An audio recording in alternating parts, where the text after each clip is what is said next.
आज के इस वीडियो में हम स्टेफिलोकोकस बैक्टीरिया को स्टडी करेंगे। अगर आपने चैनल सब्सक्राइब नहीं किया है तो कर लीजिए। सबसे पहले हम मार्फोलॉजी की स्टडी करेंगे, तो उसके लिए हमने इसको ग्राम स्टेन किया। जब हमने ग्राम स्टेन किया तो हमें पता चला कि ये जो है कोकाई शेप का है, मीन्स स्फेरिकल शेप का है और ये पॉजिटिव है। पॉजिटिव का मतलब ये इसने प्राइमरी स्टेन को रिटेन किया हुआ है जो कि पर्पल कलर का है, तो इसे हम पर्पल पेंसिल से ड्रॉ करेंगे। और ये जो ऐसे अंगूर नहीं लगे होते हैं क्लस्टर्स में, बिल्कुल इसी तरीके से ये भी क्लस्टर्स में लगे होते हैं। तो यहाँ पे देखिए हमने स्पेरिकल बनाया, पर्पल पेंसिल से बनाया और इसके बाद इसे हमने क्लस्टर्स में दिखाया। अब आप कहेंगे क्लस्टर्स में क्यों है? क्योंकि ये बैक्टीरिया है तो ये डिवाइड करेंगे, सिक्वेंशली डिवाइड करते हैं, जिसकी वजह से ये क्लस्टर का फॉर्मेशन होता है। तो यहाँ पे बेसिकली हम 4 ग्राम पॉजिटिव कोकाई पढ़ेंगे, जिसे हम याद रखेंगे मेस से। एम से हो गया माइक्रोकोकस, सी से इंट्रोकोकस, एस से स्ट्रेप्टोकोकस और ये एस से हो गया स्टेफिलोकोकस। ये जो स्टेफिलोकोकस होते हैं ये 7 से 10% सॉल्ट के लिए रजिस्ट करते हैं। इसका मतलब कि इसे हम इस पर ग्रो करा सकते हैं। जो अदर बैक्टीरिया जो इस कॉन्सेंट्रेशन को नहीं रजिस्ट कर पाएंगे वो नहीं ग्रो करेंगे। तो ये एक सिलेक्टिव फीचर हो गया स्टेफिलोकोकस के लिए। और यहाँ पर इनके पास कॉग्लेज एंजाइम्स होते हैं जो कि 2 टाइप के हैं। 2 टाइप का मतलब एक सेल वॉल में होता है, तो जो सेल वॉल में होगा फिर हम क्या कहेंगे कि सेल वॉल में बाउंड है, फिर हम बाउंड कॉग्लेज के नाम दिए। जो साइटोप्लाज्म में पड़ा हुआ है उसे हम फ्री कॉग्लेज बोलेंगे क्योंकि फ्री है साइटोप्लाज्म में और इसे बैक्टीरिया सिक्रीट कर सकता है बाहर। स्टेफिलोकोकस ये एक जीनस है, जीनस में बहुत सारे स्पीसीज होते हैं। अब हमको आइडेंटिफाई करना है कि ये कौन सा स्टेफिलोकोकस का स्पीसीज है, तो उसके लिए हम क्या करेंगे, कॉग्लेज टेस्ट करेंगे। कॉग्लेज टेस्ट को हम कब पॉजिटिव बोलेंगे, कब नेगेटिव बोलेंगे? अगर क्लॉट का फॉर्मेशन होता है तो हम बोलेंगे कॉग्लेज पॉजिटिव, अगर क्लॉट का फॉर्मेशन नहीं होता है तो हम बोलेंगे कॉग्लेज नेगेटिव। कॉग्लेज टेस्ट को अगर हम स्लाइड पे कराते हैं तो इसे हम स्लाइड कॉग्लेज टेस्ट बोलेंगे। अगर टेस्ट ट्यूब में कराते हैं इसे हमने बोला ट्यूब कॉग्लेज टेस्ट। दोनों में डिफरेंस क्या है? स्लाइड कॉग्लेज टेस्ट ये डिटेक्ट करता है बाउंड कॉग्लेज को, जो ट्यूब कॉग्लेज टेस्ट होता है डिटेक्ट करता है फ्री कॉग्लेज को। अब इसे याद करना भी इजी है। जैसे आप ये वीडियो फ्री में देख रहे हैं, कहाँ पर देख रहे हैं, यूट्यूब पे देख रहे हैं, तो ये आपके लिए फ्री ट्यूब हो गया। अब हमने बैक्टीरिया लिया, हमने उसके ऊपर स्लाइड कॉग्लेज टेस्ट कराया और अगर वो पॉजिटिव होता है तो हम बोलेंगे स्टेफ ओरियस है। क्यों स्टेफ ओरियस है? क्योंकि इसके पास बाउंड कॉग्लेज भी है, इसके पास फ्री कॉग्लेज भी है और स्लाइड कॉग्लेज जो है डिटेक्ट करता है बाउंड कॉग्लेज को, तो ये जो है पॉजिटिव रिजल्ट शो करेगा। मीन्स कि यहाँ पे हमें क्लॉट देखने को मिलेगा, यहाँ पे क्लॉट का फॉर्मेशन होगा। और अगर ये नेगेटिव रिजल्ट शो करता है मीन्स यहाँ पे हमें कोई क्लॉटिंग देखने को नहीं मिलता है, तो अभी इसने रूल आउट नहीं किया है किसको, स्टेफ ओरियस को, क्योंकि इसके पास अभी फ्री कॉग्लेज भी तो है। तो अब फ्री कॉग्लेज कौन डिटेक्ट करता है? ट्यूब कॉग्लेज टेस्ट करता है। तो यहाँ पे हम क्या करेंगे, ट्यूब कॉग्लेज टेस्ट करेंगे। और अगर अब ये पॉजिटिव आता है तो हम कहेंगे स्टेफ ओरियस है क्योंकि इसके पास फ्री कॉग्लेज है। लेकिन ये नेगेटिव आ गया तो हम कहेंगे कि ये अब कोई और स्पीसीज है स्टेफिलोकोकस का, ये स्टेफ ओरियस नहीं हो सकता है। और इसको हमने क्या बोला, कॉन्स मीन्स कॉग्लेज नेगेटिव स्टेफिलोकोकस। अब हमसे क्वेश्चन पूछा जा सकता है कि कॉग्लेज नेगेटिव स्टेफिलोकोकस स्पीसीज कौन कौन से हैं, तो हम 4 स्पीसीज का नाम देंगे। एक जो एपिडर्मिस पे होता है, स्टेफ एपिडर्मिस, इसको स्किन फ्लोरा होता है। सेप्रोफाइटिकस, तो सेप्रोफाइटिकस नाम ही बता रहे, जैसे सेप्रो मीन्स सारे जगह पर ग्रो करने वाला फाइटिकस। तो जैसे कि फीमेल जेनाइटो यूरिनरी फ्लोरा हैं ये, तो क्या कॉज करा सकते हैं, कॉमन कॉज करा सकते हैं यूटीआई मतलब यूरिनरी ट्रैक्ट इन्फेक्शन करा सकते हैं यंग फीमेल या सेक्सुअली एक्टिव फीमेल्स में। और एक हो गया लुग्डोनेंसिस और एक हो गया हिमोलाइटिकस, दोनों जो है स्किन एंड सॉफ्ट टिश्यू। अब हम स्टडी करने वाले हैं स्टेफिलोकोकस ओरियस का। तो इसको स्टडी करने के लिए हम इसकी टाइपिंग करेंगे। जब हम इसे 3 तरीके से टाइपिंग करते हैं, एक फेस टाइपिंग, एक होता है फिनोटाइपिंग मेथड होता है टाइपिंग का, एक होता है मॉलिक्यूलर मेथड टाइपिंग का। तो फेस टाइपिंग के बेसिस पर हमने बताया कि 5 टाइप के स्टेफ ओरियस होते हैं, जिसमें से जो टाइप 3 होता है वो कॉमनली हमें मर्फा स्ट्रेंथ में देखने को मिलता है। मीन्स एम से मेथेफिलिन, आर से रेजिस्टेंट, एस से स्टेफ फ्लोकोकस, ए से ओरियस। तो ये स्ट्रेन जो होते हैं ये रेजिस्टेंट होते हैं मेथिफिलिन एंटीबायोटिक को। और इसके बाद बायोकेमिकल रिएक्शंस वो हम याद रखेंगे FTD पूमा से, जहाँ पर S से हो गया फ्लाइट कोगुलेस पॉजिटिव, T से ट्यूब कोगुलेस पॉजिटिव, D से DNH पॉजिटिव, P से फॉस्फेटेस पॉजिटिव, U से यूरियस पॉजिटिव, M से मैनिटोल फर्मेंटिंग पॉजिटिव, A से एडिशन साइन सब में लगाना है। अब हम बात करेंगे इसकी कल्चरल कैरेक्टरिस्टिक की। तो हमें पता है कि स्टेप 4 नॉन फॉस्फेटिडियस है, इसे एडिशनल में कोई न्यूट्रिएंट नहीं चाहिए होता है ग्रो करने के लिए, तो उसको हम इस निमोनिक से याद रखेंगे। देखिए स्टेप 4 में ओरियस को मैं औरत बोलता हूँ, ठीक है। तो औरत के पास क्या है, औरत के पास न्यूट्रिएंट है, ब्लड है, मैकॉन्की है, और उसे लूटा किसने, मैन ने, ठीक है। तो हम कहेंगे औरत का न्यूट्रिएंट ब्लड मैकॉन्की लूटा मैन, औरत का न्यूट्रिएंट ब्लड मैकॉन्की लूटामैन। तो यहाँ पे ये देखिए कल्चर हो गया न्यूट्रिएंट अगार, और औरत के पास क्या होता है, गोल्ड होता है, तो यहाँ पे गोल्ड येलो पिगमेंट देखने को मिलेगा। और ब्लड, यहाँ पे क्या हो गया, ब्लड अगार, और यहाँ पे हमें बीटा हेमोलिटिक कॉलोनीज दिखेगा, प्लस हमें गोल्डन येलो पिगमेंट दिखेगा, जैसा कि हमें न्यूट्रिएंट अगार में दिखा था ब्लड अगार पर। इसके बाद मैकॉन्की ये बेसिकली ग्राम नेगेटिव के लिए होता है, लेकिन एक्सेप्शनली जो स्टेप ओरियस होते हैं ये ग्रो कर जाते हैं, और हमें क्या देखने को मिलता है, टाइनी लैक्टोज फर्मेंटिंग कॉलोनीज। और इसके बाद लूटास हो गया लूडला मीडियम्स, जो कि कैसा मीडियम है, सिलेक्टिव मीडियम है। और मैन से हो गया मैनिटोल सॉल्ट अगार क्यों, क्योंकि कल्चर कर रहे हैं, तो ये सिलेक्टिव प्लस डिफरेंशियल मीडियम है। अब यहाँ पे हम रिस्क फैक्टर की बात करेंगे। तो रिस्क फैक्टर को आप याद रख सकते हैं, पावर वाला डंडा पड़ेगा एंड में। देखिए यहाँ पर P से हो गया पॉलीमॉर्फोन्यूक्लियर डिफेक्ट, और डब्ल्यू वाला से हो गया विस्कॉट एल्ड्रिज सिंड्रोम, और अदर सिंड्रोम जैसे कि जॉब्स सिंड्रोम हो गया, चेडिया-केगाची सिंड्रोम हो गया। डंडा से हो गया डायबिटीज मेलाइटस, और पड़ेगा मीन्स प्रोस्टेटिक डिवाइसेस, और इंड में मतलब इंड स्टेज रीनल डिजीज। अब कैसे याद करेंगे, देखिए FTD पुमा, FTD हुआ क्यों मैन को, क्योंकि उसने लूटा। अब इसके बाद इसे जो है पावर वाला डंडा पड़ेगा क्योंकि उसने लूटा, ठीक है। अब यहाँ पर source of infection of course patient का स्किन फ्लोरा होगा, क्यों, क्योंकि जब हम इसकी कैरेज की बात करेंगे, मतलब कि कौन सा बॉडी पार्ट इन्हें कैरी करता है, तो हम बताएंगे कि जैसे नोज जो होता है मोस्ट कॉमन साइट होता है, स्टेफोरियस को कैरी करता है जो। इसके बाद ओरोफेरेंक्स हो गया, स्किन हो गया, हेयर हो गया, पेरिनियम वेजाइना हो गया।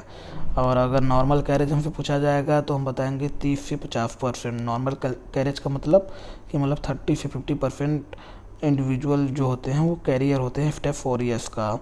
अब इस कैरेज को मतलब हम इसको एलिमिनेट कैसे करेंगे, मतलब इसका हम ट्रीटमेंट कैसे करेंगे स्टेप 4 का। तो देखिए जो एसिम्प्टोमेटिक होते हैं, मतलब जिनका एसिम्प्टोमेटिक है, तो वो अनकम्प्लिकेटेड कैसे होगा, उन्हें हम नॉर्मली सेवलॉन का वाफ दे देते हैं, जिसमें सेवलॉन में पता है कि क्लोरहेक्सिडिन होता है, और प्लस नेजल म्यूपिरोसिन ऑइंटमेंट दे देते हैं 1 हफ्ते के लिए। सिम्टोमेटिक मीन्स कॉम्प्लिकेटेड है, उसको एंटीबायोटिक की ज़रूरत पड़ेगी, तो यहाँ पे हम ओरल ट्राइमिथोप्रिम और रिफाम्पिसिन दे देते हैं 1 हफ्ते के लिए। रिफाम्पिसिन क्यों, रिफाम्पिसिन बहुत पावरफुल एंटीबायोटिक होता है, ये इफेक्टिव होता है ऑलमोस्ट सभी बैक्टीरिया पर, और इसे हमने प्रिजर्व करके रखते हैं TB के लिए। और मोस्ट कॉमन मोड क्या है स्टेप 4 का हॉस्पिटल में, तो हम कहेंगे हेल्थ केयर वर्कर्स के हाथों से फैलता है। और जो स्टेप 4 अस्पताल में फैलता है वो मेथिक्सिलिन के लिए रेजिस्टेंट होते हैं, तो इसीलिए हम बोलेंगे मेथिक्सिलिन रेजिस्टेंट स्टेप 4 है ये। Infections due to step 4 means कौन से डिजीजेज स्टेप 4 की वजह से होती है, हम उनको स्टडी करने वाले हैं।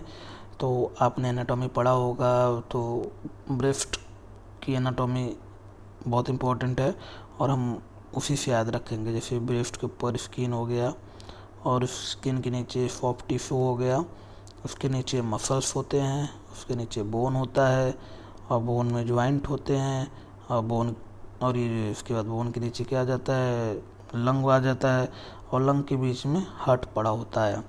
तो स्किन इन्फेक्शंस में जैसे कि बॉयल्स हो गया, जिसे हम बलतोड़ बोलते हैं, इक्थाइमा एम्पिटिगो, बुल्लस एम्पिटिगो। सॉफ्ट टिश्यू में breast abscess, mastitis. Muscle infection में मायोसाइटिस, बोन में ऑस्टियोमाइलाइटिस, जॉइंट इन्फेक्शन में सेप्टिक आर्थराइटिस। लंग मीन्स यहाँ पे हम कहेंगे रेस्पिरेटरी ट्रैक्ट इन्फेक्शन, जो कि यहाँ पर क्या हो गया, sinusitis, pharyngitis, pneumonia, lung abscess. Heart में जैसे कि एंडोकार्डाइटिस हो गया, और हम बोलते हैं कि जो स्टेफ 4EF है वो मोस्ट कॉमन कॉज है इन्फेक्टिव एंडोकार्डाइटिस का, नेटिव वॉल्व एंडोकार्डाइटिस का और प्रोस्थेटिक वॉल्व एंडोकार्डाइटिस का। इन्फेक्टिव एंडोकार्डाइटिस की अगर बात करें तो 50% जो इन्फेक्टिव एंडोकार्डाइटिस होता है वो स्टेफ 4EF की वजह से होता है। इसके बाद ये नॉसोकोमियल इन्फेक्शन कराते हैं। नॉसोकोमियल का मतलब हेल्थ केयर एसोसिएटेड इन्फेक्शन, और ये इनके लिए मोस्ट कॉमन कॉज भी हैं। अब यहाँ पर जैसे कि किसी का हमने सर्जरी किया, ठीक है, तो सर्जिकल साइट इन्फेक्शंस करा सकता है स्टेफ 4EF। जैसे कोई पेशेंट का अभी न्यूरो सर्जरी हुआ तो उसमें मेनिंजाइटिस करा सकता है। किसी पेशेंट को हमने वेंटिलेटर पे लेटाया हुआ था और उसको निमोनिया हो गया। इसके बाद बैक्टीरियमिया, जैसे कि हमें IV ड्रग अब्यूजर्स में देखने को मिलता है। तो अभी तक हमने जो है 3 पढ़ा। एक हो गया skin and soft tissue infection, और दूसरा हो गया डीप इन्फेक्शन, और तीसरा हो गया नॉसोकोमियल इन्फेक्शन। अदर इन्फेक्शन जो स्टेफ 4EF कराते हैं उन्हें समझने के लिए पहले हमें ये समझना पड़ेगा कि स्टेफ 4EF के वायरुलेंस फैक्टर क्या क्या हैं, ठीक है। तो वायरुलेंस फैक्टर जैसे कि ये या तो सेल वॉल से रिलेटेड होंगे या जो है इनके साइटोप्लाज्म में पड़े होते हैं। तो जो cell wall associated pathogenicity factor है, कोई भी अगर बैक्टीरिया है तो उसमें हम सबसे पहले क्या बोलते हैं, कैप्सूल, जो कि सेल वॉल के बाहर होता है। और इसके बाद हम एक बात करते हैं एडिशन प्रोटीन का, जिससे चिपकता है, ठीक है। और एक होता है प्रोटीन, जैसे कि यहाँ पे क्या है, प्रोटीन ए। अब ये जो कैप्सूल है, जैसे कि मैक्रो कैप्सूल है, ये इसको एंटीफेगोसिटिक बनाता है, मतलब इन्हें मैक्रोफेज नहीं खा पाएंगे। और यहाँ पे स्लाइम जो है ये बायोफिल्म्स का फॉर्मेशन करा देता है, ये भी इसको एंटीफेगोसिटिक बनाता है।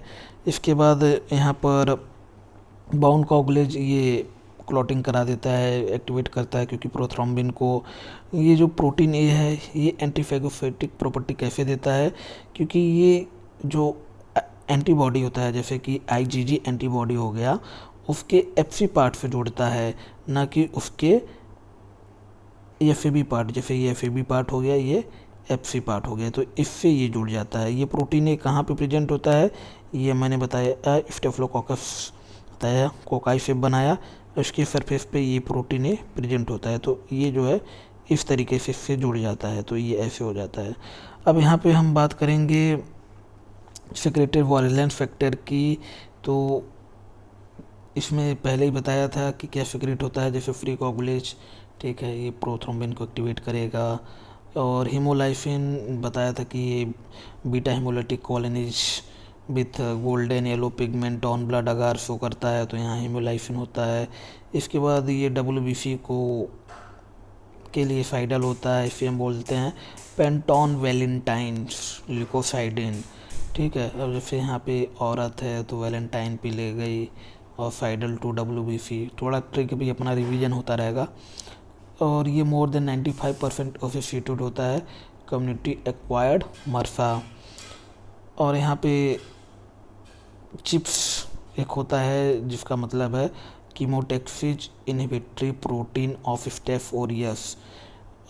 ये क्या करेगा, ये डिस्रप्शन कर देता है जो न्यूट्रोफिल का कीमोटैक्सिस होता है, मतलब ये न्यूट्रोफिल को अपने पास नहीं आने देगा, तो नहीं आ पाएगा, तो उसे खा नहीं पाएगा, ठीक है। तो इस तरीके से आप याद रख सकते हैं कि यहाँ पे पहले RBC को तोड़ा, फिर WBC को तोड़ा, फिर WBC को पास नहीं आने दिया।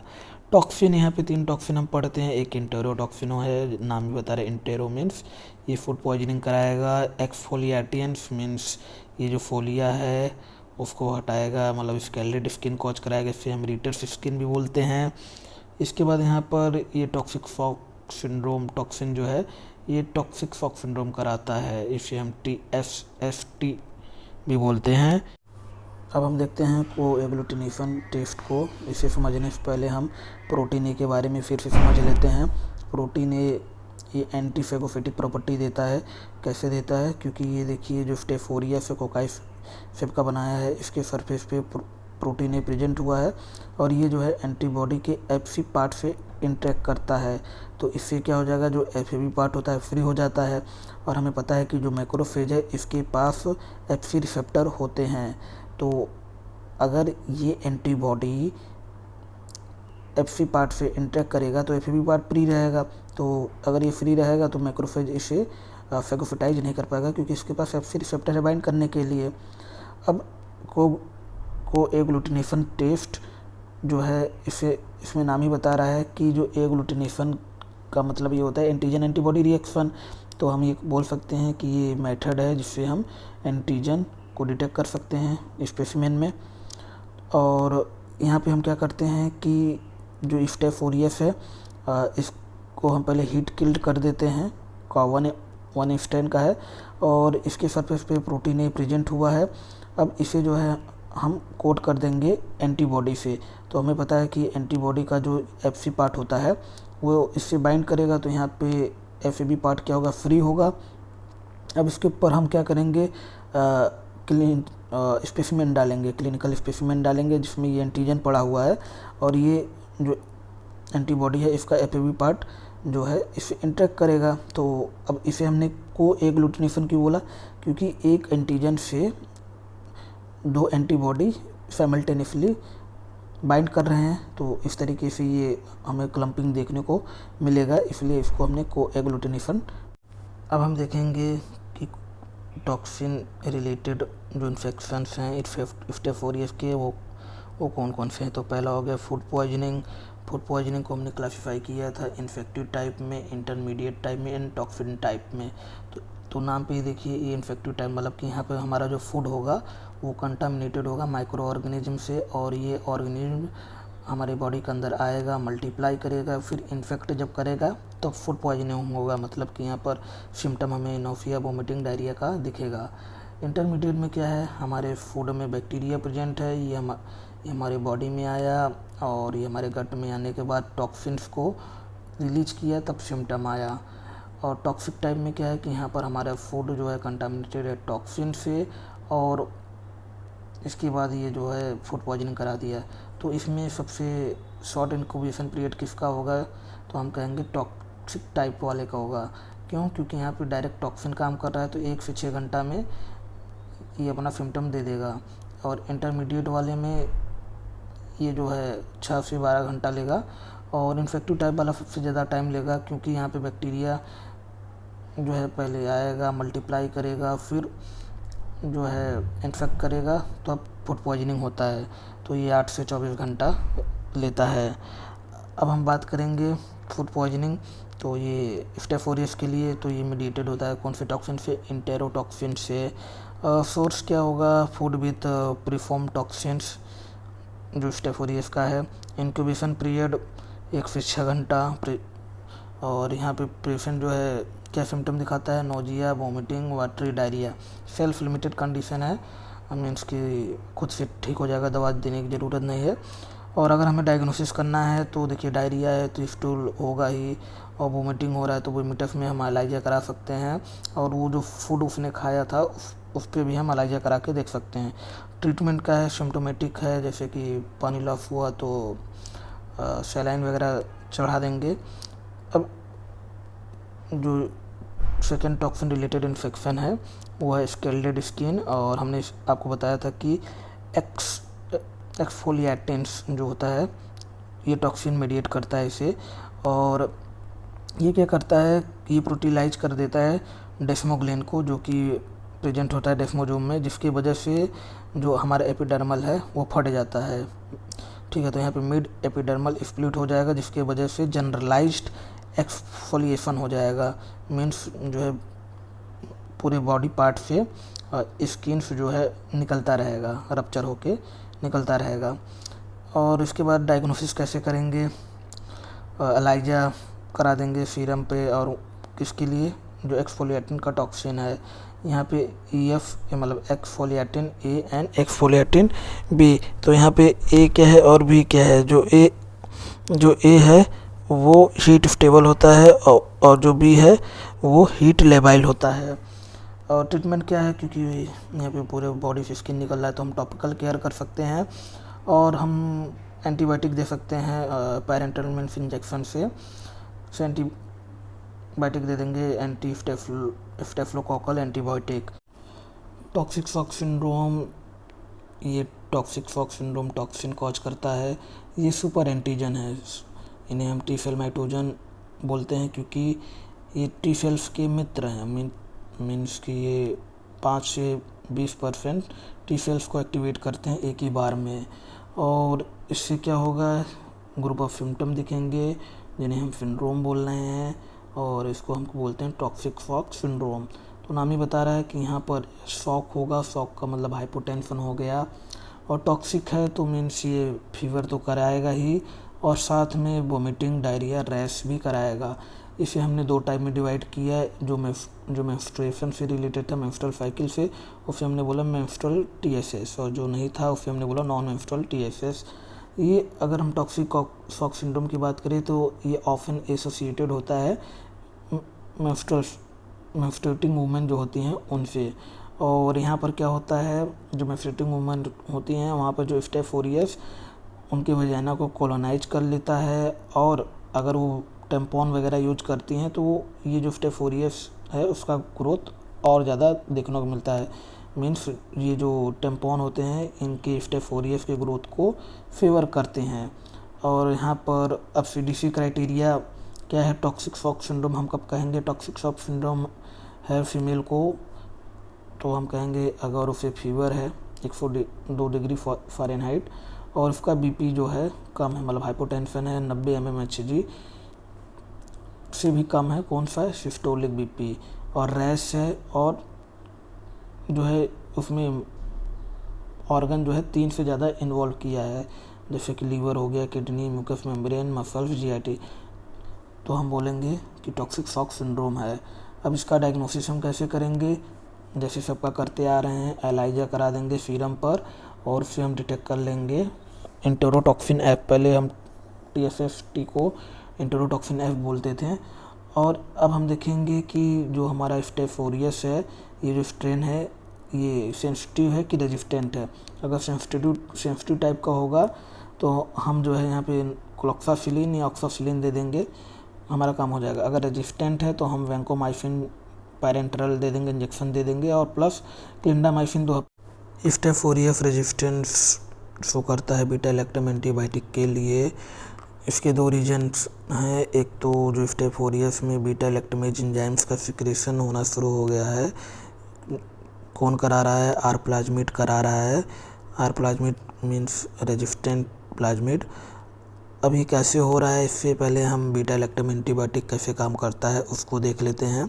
तो ये बैक्टीरिया का सेल वॉल है और ये म्यूरिन मोनोमर है और ये जो है पेप्टाइड है, और ये पेप्टाइड की बात करें तो इंडिविजुअल पेप्टाइड की बात करें तो ये टेट्रापेप्टाइड है। ये आपस में लिंक होते हैं, क्रॉस लिंक होते हैं, और ये जो क्रॉस लिंकिंग है इसे ट्रांसपेप्टाइडेज कराता है, और इसी ट्रांसपेप्टाइडेज पे कौन बाइंड करता है, ये एंटीबायोटिक बाइंड करता है। बीटा लैक्टम एंटीबायोटिक जो है इससे बाइंड करेगा तो जिससे कि ये क्रॉस लिंकिंग नहीं हो पाएगा, और ये जब क्रॉस लिंकिंग नहीं हो पाएगा तो बैक्टीरिया मर जाएगा, मीन्स उसका लाइसिस हो जाएगा।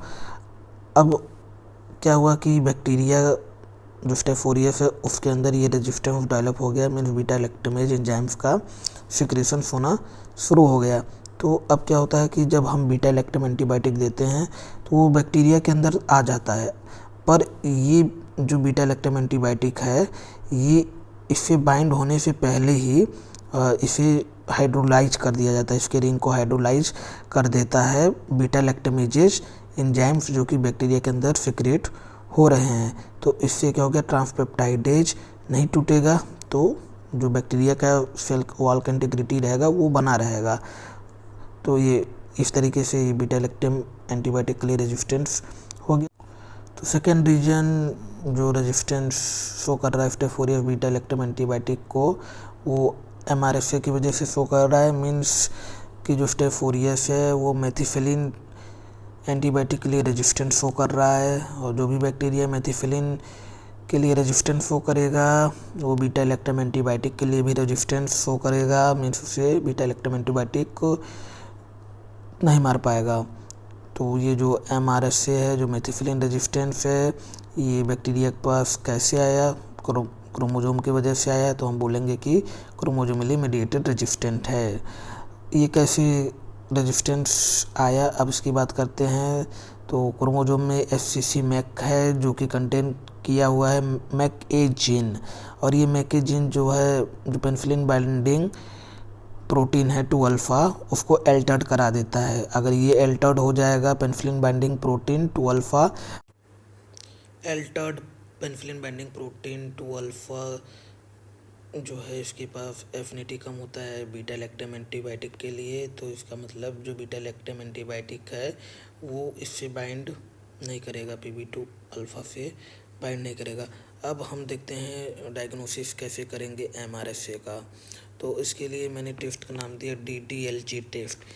मतलब D से क्या हो गया, डाइल्यूशन मेथड, और इस D से हो गया डिस्क डिफ्यूजन मेथड, और L से हो गया latex agglutination. For PB2 alpha के लिए जिसे हम रिपीट टेस्ट में यूज करते हैं। और G से गोल्ड स्टैंडर्ड हो गया जो कि PCR होता है। हम PCR किसका करा सकते हैं, मैक ए जीन और मैक्सी जीन का। और एक और है इम्यूनोक्रोमेटोग्राफिक टेस्ट, याद करना है तो याद कर सकते हैं। ट्रीटमेंट हम मरफा का कैसे करेंगे, वैंकोमाइसिन इफेक्टिव होता है तो वैंकोमाइसिन दे सकते हैं, डेप्टोमाइसिन या क्लिंडामाइसिन दे सकते हैं। और सिफोलोस्पोरिन में खाली 5th जनरेशन वाला सिफोलोस्पोरिन इफेक्टिव होता है। 2 टाइप के मरफा होते हैं, एक हॉस्पिटल एक्वायर्ड मरफा होता है और एक कम्युनिटी एक्वायर्ड मरफा होता है।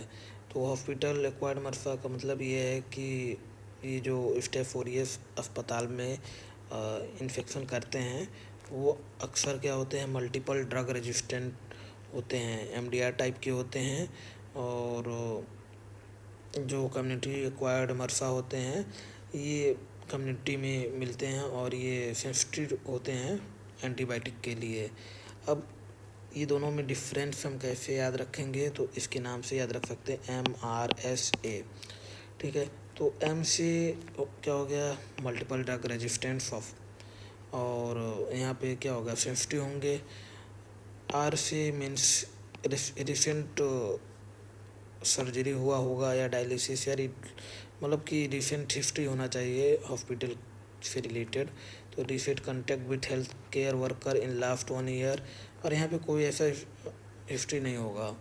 और एस से क्या हो गया, यहाँ पे FCC मैक जीनोटाइप 1, 2, 3 रिस्पॉन्सिबल होते हैं हॉस्पिटल एक्वायर्ड मरफा के लिए, जबकि यहाँ पर 4, 5, 6 वाले तो सिंपल है। ए से क्या हो गया, एसोसिएशन, तो ये इनका एसोसिएशन PBL से नहीं होता है, जबकि इनका एसोसिएशन PBL से होता है। मोर देन 95% जो है वो एसोसिएटेड होते हैं, पॉजिटिव होते हैं। किसके लिए, PBL, पेंटोन वेलेंटाइन ल्यूकोसिडिन, पहले आपको बताया था।